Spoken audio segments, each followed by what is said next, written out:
The Tom Woods Show, episode 1525. Prepare to set fire to the index card of allowable opinion.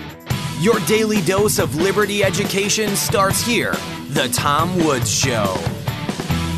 Hey everybody, Tom Woods here. Today I'm going to do two things. I'm going to share with you the short talk I gave at the Mises Institute Supporters Summit in Los Angeles last weekend on Mises and Destructionism. If you read Socialism by Mises, which I'm ashamed to say I had not done until quite recently, he has a section on something he calls destructionism. So you'll find out what that is in a minute, but I'm sure you can tell it's not a good thing. So I talk about how that applies to our current situation, and I hope you enjoy that. But then after that's over, as I said, it's probably about 20 minutes, and I would feel bad giving you just a 20-minute episode.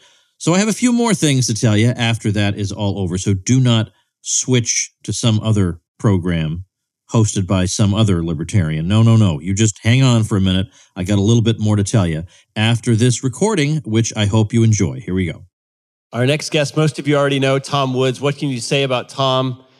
He's a podcaster, an author, an intellectual of great renown, also the host of a cruise in the fall of every year, holds degrees from Columbia and Harvard, yet was able to overcome those infirmities and be with us today. Tom Woods.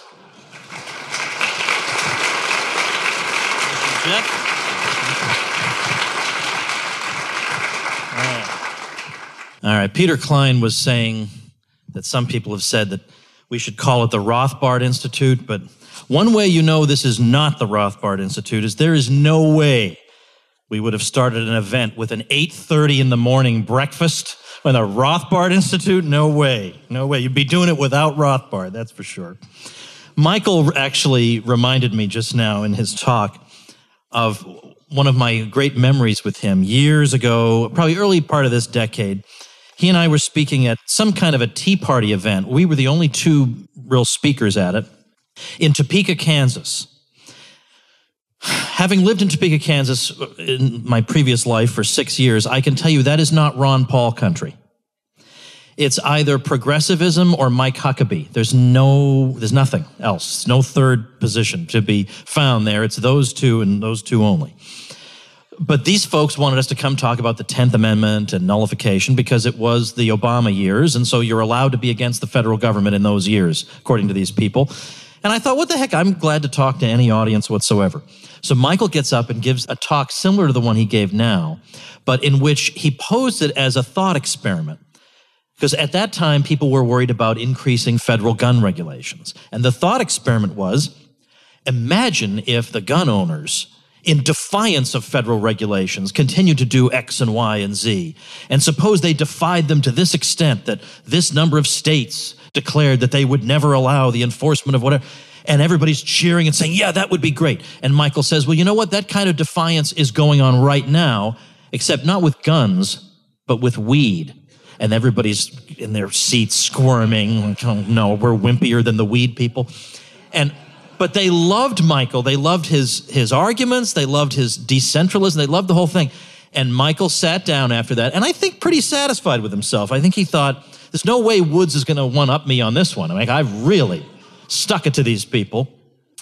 And I said to him, you ain't seen nothing. I'm going to go tell them they shouldn't have said the Pledge of Allegiance at the beginning of this event.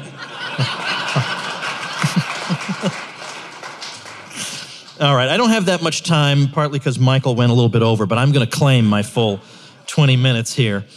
And I want to reflect a little bit on Mises' book, Socialism, published in 1922. And a later edition has an introduction by F.A. Hayek that begins as follows. When socialism first appeared in 1922, its impact was profound. It gradually but fundamentally altered the outlook of many of the young idealists returning to their university studies after World War I. I know, for I was one of them. We felt that the civilization in which we had grown up had collapsed. We were determined to build a better world, and it was this desire to reconstruct society that led many of us to the study of economics. Socialism promised to fulfill our hopes for a more rational, more just world. And then came this book. Our hopes were dashed. Socialism told us that we had been looking for improvement in the wrong direction. The central argument of Mises is the importance of private property in the means of production. And of course, that is the primary argument in his 1920 essay, Economic Calculation in the Socialist Commonwealth, that in the absence of private property in the means of production, there's no price formation and therefore no economic calculation, no profit and loss accounting, so no way to know that resources are being allocated rationally, and no way for various industries even to be able to pull resources toward them that they need more urgently than other industries do. You're operating completely in the dark because you have no way to compare incommensurable goods.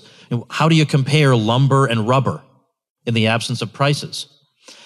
So you have industries that could just as easily get by with this resource rather than that, but they're using this one because it's all arbitrary, and these other industries that more urgently need that one don't have it. It's absolute chaos. So you need private property in the means of production. And it turns out that we all benefit from there being private property in the means of production, even if we individually own no means of production. I benefit from the fact that other people own the means of production. So when Hayek says we were looking for a way to create a better world, this is the way. Private property in the means of production. Take, for example, the 19th century in the United States. What's the trend in prices, consumer prices in the 19th century in peacetime? All downward. Prices are falling consistently throughout the 19th century. Now, I know we're told that that's terrible and this leads to terrible economic outcomes, but to the contrary, we saw the emergence of the greatest economic superpower of all time in the transition from the late 19th into the early 20th centuries under the conditions of falling prices. We don't have the falling prices anymore except in certain sectors of the economy because we have a Federal Reserve that keeps pumping up the money supply. But if we didn't have that, you would still continue to see, and in some cases, prices do fall. Even nominally, we still see them falling, particularly in electronics, for example. But what that means, well, what is the meaning of falling prices over time? It is capitalism, in effect, working out its destiny. That is, the destiny of conquering scarcity. Things become less and less dear in a capitalist economic order because we have more and more capital investment in equipment that is able to produce more goods at lower prices, and that puts downward pressure on consumer prices, and we're able to buy more things with our consistent paycheck. And so capitalism is taking us closer and closer to a world of zero price, a world we can never reach, but which we can approach asymptotically. So for example, take this pen. Maybe this kind of pen costs you $2 in the store. So you may say to me, Woods, I don't see how I benefit from other people owning the means of production. I still have to pay for the pen. But think of it this way. Imagine you had to produce this pen from scratch. You have to do the research into learning about ink. You have to generate all the individual parts. You have to have a plant that assembles them. You have to interview workers. You need oil to get gasoline for the vehicles that are going to transport the various parts. Imagine the price the pen would cost you millions of dollars. So $2 may as well be zero. Or likewise, even when you're looking at, let's say, I just saw the other day, a 65-inch flat screen TV for $449. And you say, Woods, how am I benefiting from other people owning the means of production? I still have to pay for the TV.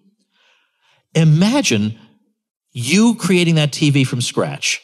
You got to do all the research and development, so you got to hire scientists. I mean, imagine every single stage of production you have to do.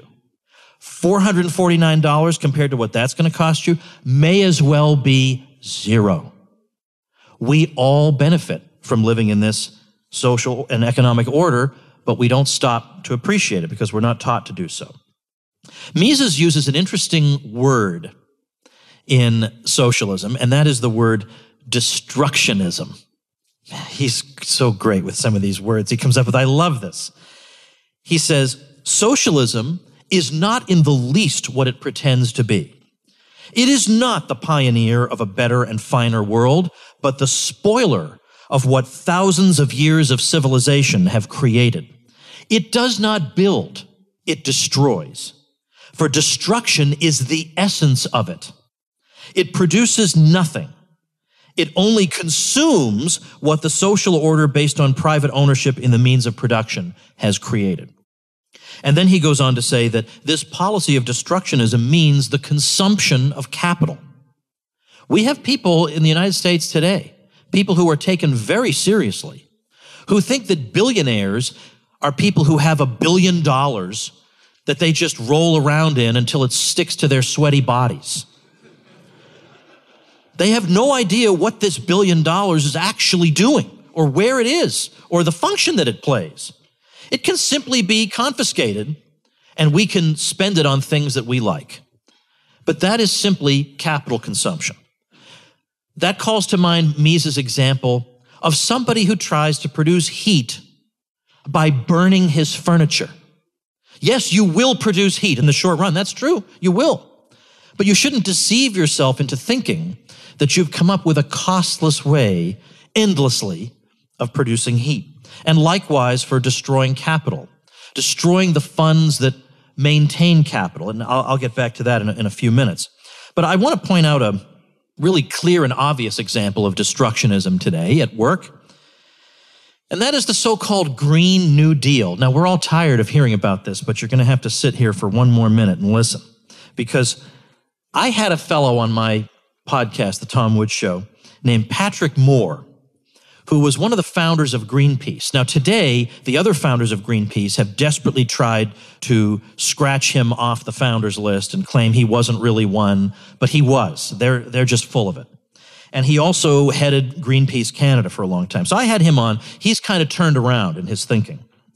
And I said, well, tell me about the Green New Deal and what your opinion of it is. Because I said, I know you had a pithy response to it on Twitter.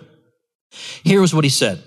Well, my pithy response was that it would cause an immediate collapse of the agricultural system if it was adopted worldwide, and would result immediately, beginning in the center of the large metropolises, in starvation and death and cannibalism, no doubt, as it spread outwards, to end up with only a few subsistence farmers surviving in the wild. So that's my take on it if we just instantly implemented it, which is pretty quick. 10 years is pretty much instantly. And then he continued, I tweeted out to Alexandria Ocasio-Cortez, you pompous little twit, you don't have a plan to feed 8 billion people without using fossil fuels. There are these things called tractors, and there are these other things called semi-trailers that need to carry 40 tons of food at a time into the inner cities in all our metropolises, where there's not enough room to grow the food for the people in the 60-story high-rises. And without fossil fuels, this system would break down and immediately result in mass death.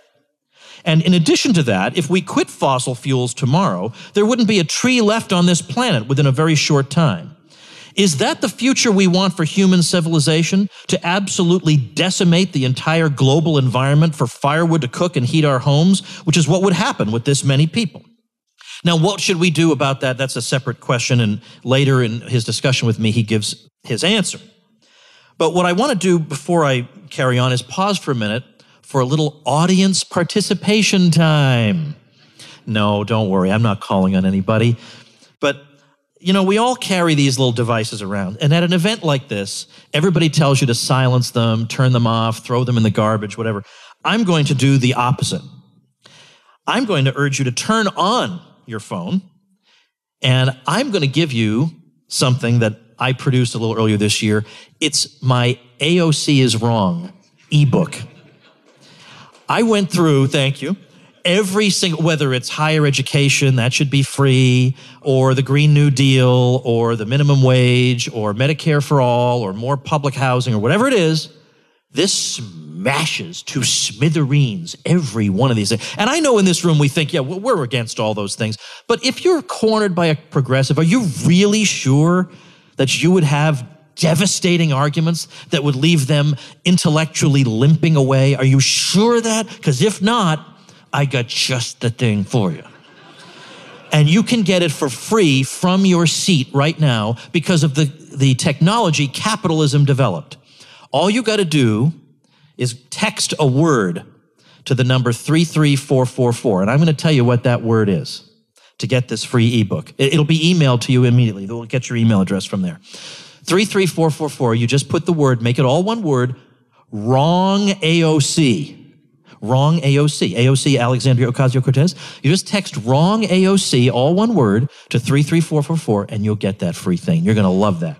All right, so let's get back to this. I look at that Green New Deal and I wonder, if really the situation is that dire and urgent, why is 2/3 of this plan about social justice goals that they want to reach?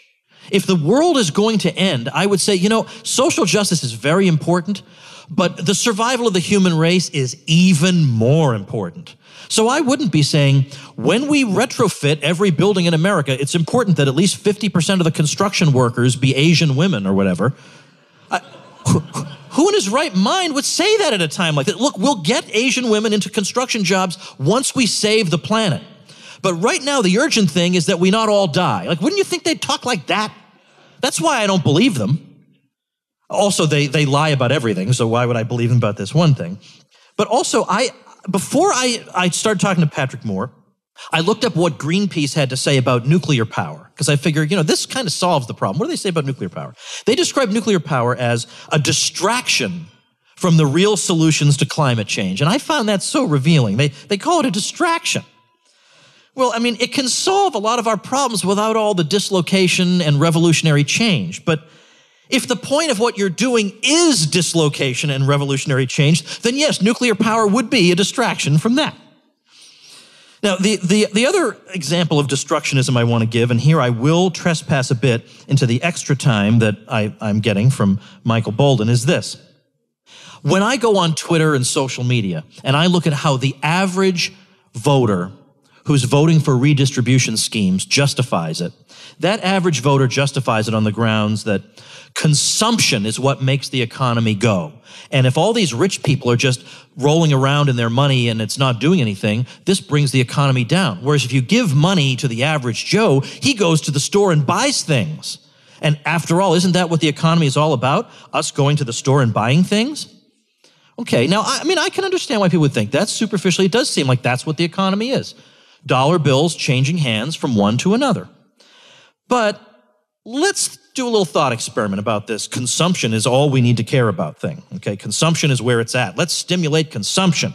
Consumption. All right.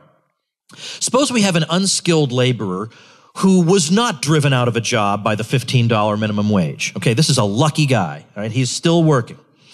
All right. And suppose he's now earning $15 an hour. He gets all this extra income. And suppose that we are so interested in fostering consumption that we establish a new rule. No doing anything with your paycheck except spending it on consumer goods. That'll get the economy moving, right? Those stupid rich people just save their money, but this working man will spend it, and that will help us. So here's what happens. So the worker goes with his money, some of his extra pay, and he buys 5 gallons of milk with it. And then the person selling him the milk takes the money and buys a new shirt. And the person selling the shirt takes the money and buys a few gallons of gas, and so on. Nothing is saved, nothing is productively expended, nothing's invested, everything is consumed. Well, this would be great, right? Well, here's what this actually means. No wages will get paid, because wages is not consumption. Paying wages is not consumption, so there'd be no payroll. No business-related bills would be paid, because that's not consumption. No intermediate goods would be ordered by later stage production, because that's not consumption either. And capital goods, things like assembly line equipment or tractors or forklifts or steam shovels or whatever, all these things that make the economy more productive, they would not be purchased because that's not consumption. Those are not consumer goods. They're not used by consumers. And then the existing capital goods that we have would wear out. They would not be replaced because that's not consumption. So the result of all this spending on consumer goods and doing nothing else would be we would just run out of consumer goods. And then all the gross saving that's necessary to keep the structure of production going, not having occurred, the productive capacity of the economy collapses. And we revert to barbarism. That's your utopia of consumption. So it turns out that rich people don't, in fact, just sit on their money or hide their money or roll around in their money. These are the people whose savings maintain and expand the capital structure, which is the array of goods that combine to produce the consumer goods we need. And without these, we would return to a hand-to-mouth existence. That's destructionism. is the demonization of the wealthy, refusing to acknowledge that they perform any role at all, and thinking instead that all we need is to hand money to ordinary people, and if those green pieces of paper just move from one pair of hands to another, we'll have prosperity. We will have a capital-free economy in a matter of, I don't know how many years, not very long.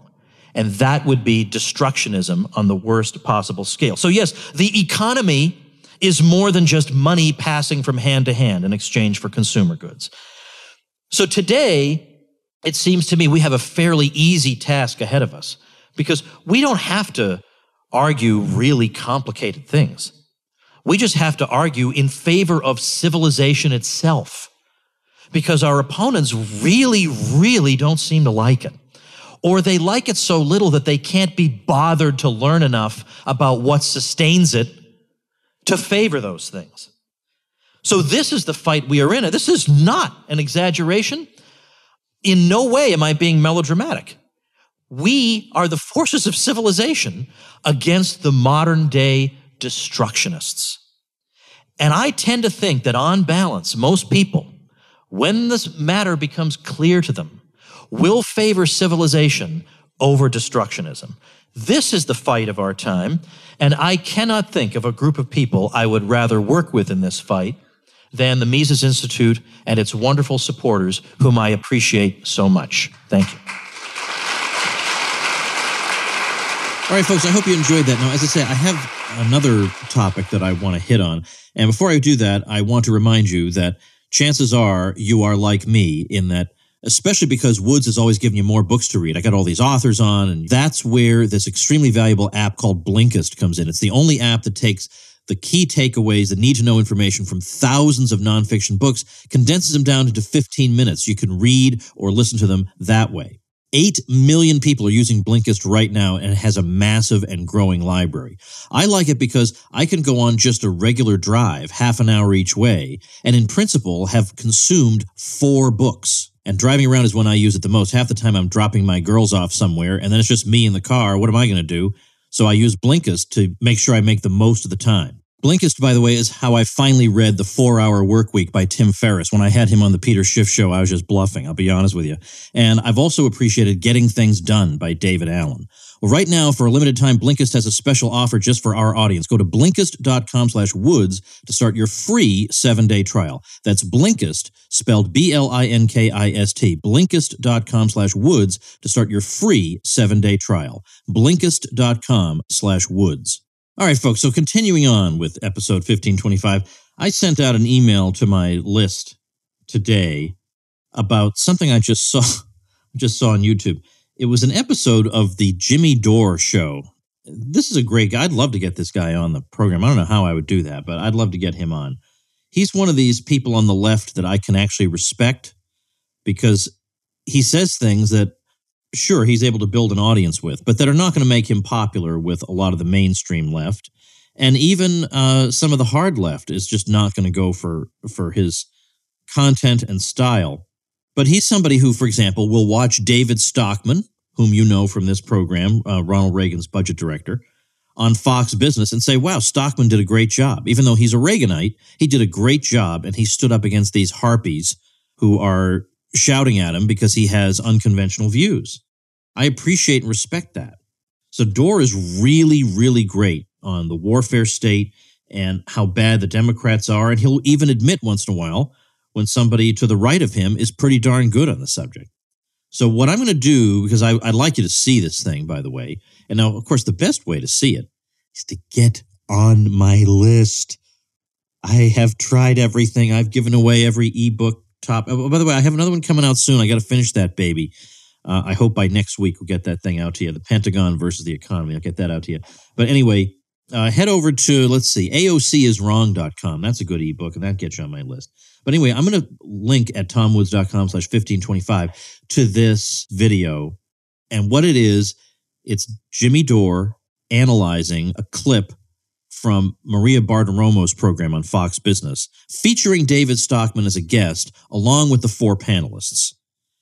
3 of the 4 panelists speak during the clip, And all of them are against Stockman. I'm sure the fourth one is as well. And he's just effortlessly parrying them because all they have, the bizarre thing about it, all they have is talking points. Because what Stockman is saying is that we have to cut spending, which they're okay with that. We have to cut, as long as it's unspecified spending, they're all in favor in principle of cutting spending. When there are actual cuts proposed, they're against all of them, naturally.